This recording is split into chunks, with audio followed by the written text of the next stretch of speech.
Mummy आज एक मिठाई बना दो ना, मिठाई खाने का बहुत मन है। क्या खाओगे? रसगुल्ला खाओगे? रसगुल्ला नहीं, कुछ नरम सा बनाओ। नरम सा क्या? कंदमूल से बना तो खाओगे? हाँ हाँ। ठीक है। Hi friends, welcome to my mini blog. तो मुझे गोटे कंदमूलर रेसिपी बनैबी जहाँ कंदमूल पिठा कहुए।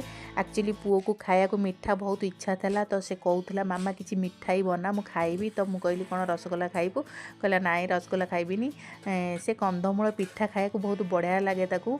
ये भी बहुत कम समय बने आउ बहुत हेल्दी भी। तो हजबैंड को भी भल लगे, मत भी भल लगे। एक्चुअली मु बहुत कंदमूल प्रिय, मु बहुत कंदमूल सीझा ही खाई निए।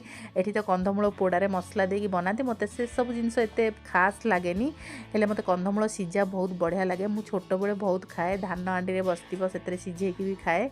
तो छाड़ू से कथा। देखो मोर पूरा रेडी हो गला पिठा बनवाईका। मुझे 2 चामच मैदा और 2 चामच चीनी पकईली, बेसी पड़ोनी चीनी।